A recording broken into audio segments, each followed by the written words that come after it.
आज की कहानी इंतजाम। सुधाकर सिन्हा एक सरकारी दफ्तर में काम करते थे। पत्नी नीला वो एक गृहिणी थी। दो बेटे थे, रमन और नमन। हंसी खुशी गृहस्थी चल रही थी। बच्चे भी संस्कारी थे।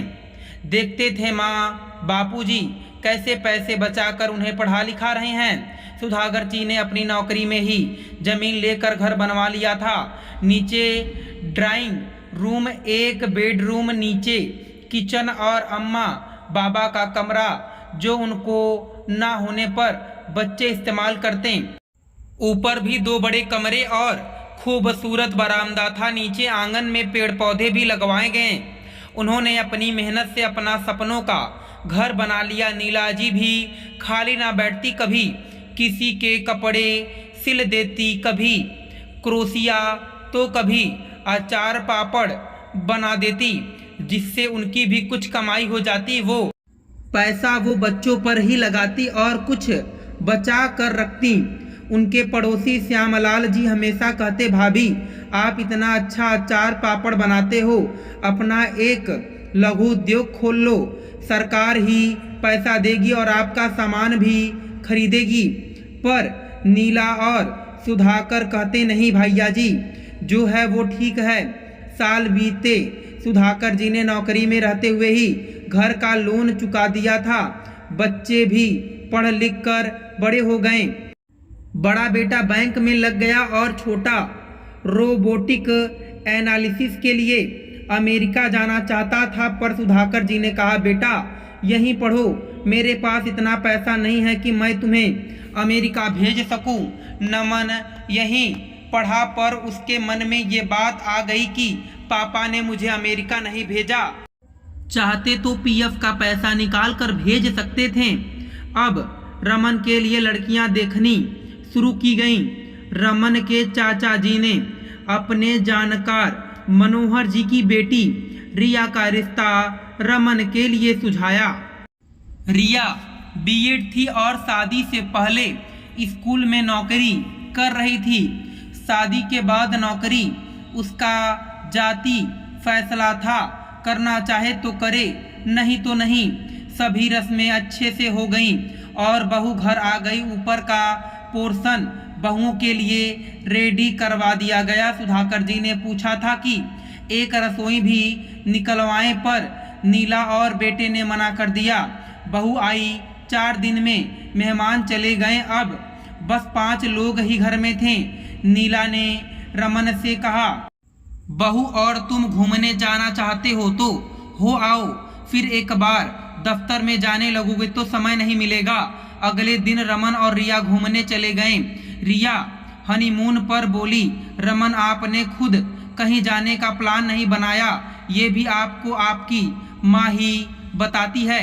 रमन बोला, ऐसा नहीं है, मैंने तो पहले ही कुल्लू की टिकट्स करवा ली थी। माँ ने तो वैसे ही कह दिया था। 10 दिन घूम फिर कर रमन और रिया वापस आ गए। रमन ने ऑफिस ज्वाइन कर लिया और उसी समय नमन को भी बड़ी अच्छी कंपनी में नौकरी लग गई और लाइफ स्मूथ चलने लगी। एक दिन सुबह घर का काम निपटा कर दोनों सास बहू बैठी थी, तब नीला बोली, बहू अगर बुरा ना मानो तो एक बात कहूँ, तुम पढ़ी लिखी हो, घर में बैठने की जगह तुम जॉब कर सकती हो। रिया बोली, क्यों, आपको मेरे बैठने से परेशानी होती है? आप और पापा भी तो घर पर बैठे रहते हैं। नीला उसको देखती रह गई, यह क्या जवाब दे गई। शाम को जब रमन घर आया तो नीला खाना बना रही थी और रिया अपने कमरे में बैठी थी। रमन ने पूछा, क्या हुआ, तुम यहाँ बैठी हो? माँ खाना बना रही है।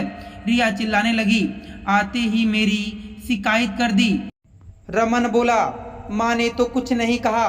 क्या नहीं कहा? रिया बोली, मैं घर में रहती हूँ, उन्हें अच्छा नहीं लगता। रमन बोला, ऐसा नहीं है, तुम पढ़ी लिखी हो इसलिए माँ ने बोल दिया होगा, गुस्सा मत करो। रमन समझा बुझाकर रिया को बाहर लाया। तब तक खाना बन चुका था और सबने शांति से खाना खाया। रिया का मूड अच्छा करने के लिए रमन उसे आइसक्रीम खिलाने ले गया। नीला ने रसोई समेट ली और सुधाकर जी के लिए दूध लेकर कमरे में आई। सुधाकर बोले, नीला कुछ काम बहू को भी करने दिया करो। तभी घंटी बजी। रमन और रिया आ गए। सुधाकर जी ने दरवाजा खोला। रिया अपने कमरे में चली गई और रमन नीला के पास आकर बोला, माँ आपको क्या परेशानी है? आप क्यों पीछे पड़ी हैं रिया के? उसका घर में रहना आपको सुहाता नहीं क्या? नीला बोली, बेटा मैंने तो ऐसे ही कहा था। रमन के जाने के बाद सुधाकर बोले, काम करे ना करे उनकी मर्जी, तुम कुछ नहीं कहोगी। इधर नमन के लिए भी रिश्ते आने लगे। उसके लिए एक बैंक में काम करने वाली लड़की अदिति को पसंद किया गया। अदिति थोड़ी मॉडर्न थी। सबने कहा जॉब करती है इसलिए शादी हो गई। अदिति अमीर घर से थी। उसके आने से पहले ही उसका रूम दोबारा उसके हिसाब से उसने रेनोवेट करवाया। महंगा सामान सब कुछ वो लाई। अब भी सुबह नीला ही उठती और सारा काम करती। बहुएं नाश्ते पर आती खाती और अदिति दफ्तर निकल जाती और रिया अपने कमरे में। सुधाकर जी एक दो बार बेटों को बोल चुके थे अपनी बीवियों से कहो काम करे, माँ नौकरानी नहीं है। आज नीला और सुधाकर की शादी की 40वीं वर्षगांठ थी। सुबह दोनों मंदिर गए। घर आकर सुधाकर ने कहा, मैं जरा अपने दोस्तों से मिलकर आता हूँ, फिर शाम को बाहर चलेंगे। सुधाकर अपने दोस्त महेश के पास गए और बोले, मुझे विल करवानी है, वो भी रजिस्टर्ड आज ही। महेश बोला, अरे तू कहाँ चला? सुधाकर बोला, बच्चों का व्यवहार अजीब सा हो रहा है। मैं नहीं चाहता कि नीला को कोई परेशानी हो। घर, मेरी पेंशन, एफडी, LIC और एक प्लाट है, वो सब नीला के नाम कर दो। महेश ने विल बनवाई और सुधाकर ने साइन कर दिया। महेश बोला, कल तुझे दे दूंगा रजिस्टर्ड होते ही। सुधाकर बोले, अपने पास रख, जब जरूरत होगी ले लूँगा। सुधाकर घर आए। बेटे बहू और नीला को लेकर रेस्टोरेंट गए। रिया और अदिति को लगा हमारी जेब कटेगी। दोनों अपने पतियों को देख रही थी। सुधाकर समझ गए। बोले, आज की पार्टी मेरी तरफ से। और उन्होंने नीला को एक डायमंड सेट भी दिया और बोले, जिंदगी भर तुझे कुछ दे ना सका पर आज नहीं रोक सकता। और उन्होंने एक सेट नीला को पहना दिया। अदिति बोली, बुढ़े को शर्म नहीं आती, इस उम्र में ये चोचले करते। सबने खाना खाया और घर गए। उस दिन बड़ी देर तक सुधाकर और नीला लान में बैठे रहे। उस रात सुधाकर जो सोए थे उठे नहीं। अगली सुबह नीला चाय बना उन्हें उठाने गई तो चिर निद्रा में जा चुके थे। दिन वार पूरे हुए, सब रिश्तेदार विदा हो गए। अब रिया ने पूरे घर की भाग दौड़ संभाल ली। खाना बनाने के लिए काम वाली लगा दी। अदिति खुश थी क्योंकि वो खुद कोई काम नहीं करती। सफाई वाली अलग, कपड़े वाली अलग। जहां नीला सुबह 5 बजे अपनी चाय और सुधाकर की चाय बनाती, अब 10 बजे चाय मिलती। नाश्ता भी बचा खुचा। फल अब नीला के लिए आते ही नहीं थे। फ्रिज में ताला रहता। एक रोज दोनों बहुएं नीला के पास आईं और बोली, अब आपको तो गहनों का कोई काम नहीं है, आप हमें दे दें। नीला बोली, बेटा वो तुम्हारे पापा के प्यार की निशानी है। दोनों हंसने लगी। बुढ़ापे को प्यार चढ़ा है। और वो जबरदस्ती नीला के गहने ले आईं। अदिति रिया से बोली, पहले घर के काम कौन करता था? रिया बोली, रसोई तो महारानी देखती थी, अब बाकी काम के लिए काम वाली थी। अदिति बोली, ठीक है तो कल से रसोई की जिम्मेदारी इसे दो, कपड़े भी यही धोएगी। मशीन है तो। रात को रमन और नमन के सामने दोनों बोली, ये कुक अच्छा खाना नहीं बनाती, माँ कितना टेस्टी बनाती थी। आप माँ को बोलो खाना वही बनाए।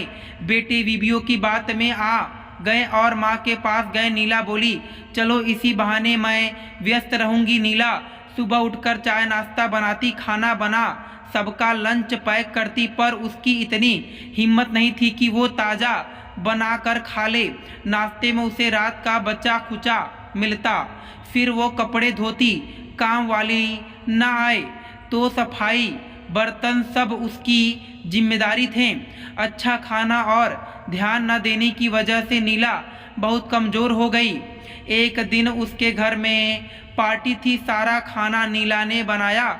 उसे बुखार था, वो अपने कमरे में आ गई। भूख बहुत लगी थी, इसलिए थोड़ी देर लेट कर वो खाने की तलाश में बाहर आई। उसने प्लेट उठाई और वो गिर कर टूट गई। बस अदिति और रिया चिल्लाने लगी, सारा दिन खाने पर नज़र रहती है, कितना खाएंगी, हमें भी खा लीजिए। नमन आगे आया, बोला माँ क्या ज़रूरत थी बाहर आने की, चलो अंदर। और वो नीला को घसीटते हुए कमरे में छोड़ आया। नीला भूखी प्यासी पड़ी रही। रात को आवाज़ें आ रही थी, अब तुम्हारी माँ के साथ रहना मुश्किल है, चोरी करती हैं, सब खा जाती हैं, कोई काम नहीं करते, उन्हें वृद्ध आश्रम में भेज, हम ये घर बेच देते हैं, फिर अपनी पसंद से जहाँ चाहे वहाँ रहेंगे। नीला की आंखों से आंसू निकल रहे थे। अगली सुबह बेटे चाय नाश्ता ले कर नीला के पास कमरे में आ गए। माँ नाश्ता कर लो। नीला ने जैसे तैसे चाय पी और फिर रमन बोला माँ इस घर के कागज कहाँ है? नीला बोली मुझे नहीं पता। नमन बोला अलमारी में होंगे। अलमारी से कागज मिल गए। रमन बोला माँ हम तुम्हें तुम्हारे जैसे लोगों के पास वक्त गुजारने भेज रहे हैं और ये घर बेचकर हम भाई अपना घर ले लेंगे।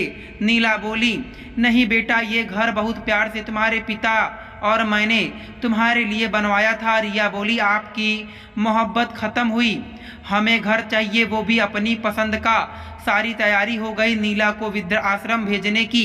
अगले दिन सुबह उसे जाना था। उसी दिन सुबह घंटी बजी। दरवाज़ा नमन ने खोला और बोला महेश चाचा आप?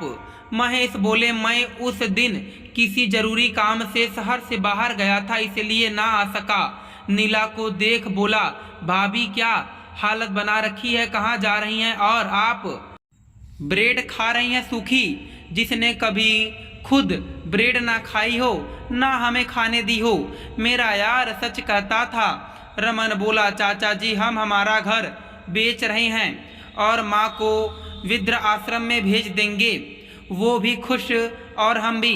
रमेश बोला तुम्हारा घर पता है ये घर किसका है? ये भाभी के नाम पर है। भाभी मेरा दोस्त सब आपके नाम पर कर गया है, शायद उसे अंदाजा था।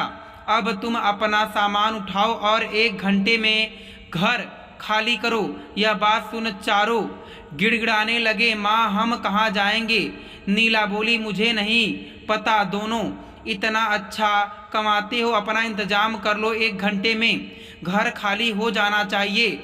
और बहू मेरे गहने भी मुझे लौटा दो। नीला रो पड़ी। सुधाकर मेरा कितना ख्याल रखते थे, मरने के बाद भी सिर्फ मेरे बारे में ही सोचा। नीला बोली ऐसे रोटी से तो सम्मान की सूखी रोटी ही भली, पर मेरे सुधाकर मेरे लिए सूखी रोटी नहीं घी में तर रोटी की व्यवस्था कर गए हैं। 1 घंटे में दोनों बेटे बाहर थे। नीला जी ने रमेश की सहायता से एक व्यवसाय खोला जिसमें गरीब औरतें अचार पापड़ बनाती और बेचती। उनका बिजनेस चल निकला। सरकार उनको पैसे भी देती और सामान भी खरीद लेती। मोहल्ले में सब उनका सम्मान करते। बेटे 1-2 बार आए तो वो बोली बेटा माँ की 1 रोटी तुम पर भारी हो गई, पर मैं अपने पति से वादा खिलाफी नहीं कर सकती, तुम जाओ। आज नीला उन सब के लिए प्रेरणा स्रोत है जो पति या पत्नी के जाने के बाद बच्चों पर आश्रित हो अपनी जिंदगी नरक बना लेते हैं। कहते हैं फिर भी माँ माँ होती है। उन्होंने जो जमीन का टुकड़ा सुधाकर ने नीला के लिए लिया था वो बेटों को दे दिया, गहने बहुओं में बांट दिया। डायमंड सेट और मंगलसूत्र छोड़कर फिर उनके गृह गोद की महिला कर्मचारी की बेटी की शादी में वो सेट दे दिया। बोली मेरा और सुधाकर का आशीर्वाद है। दोस्तों मैं उम्मीद करता हूँ कि आपको यह कथा पसंद आई होगी। फिर मिलेंगे आपसे अगली कथा में। आप सभी का धन्यवाद।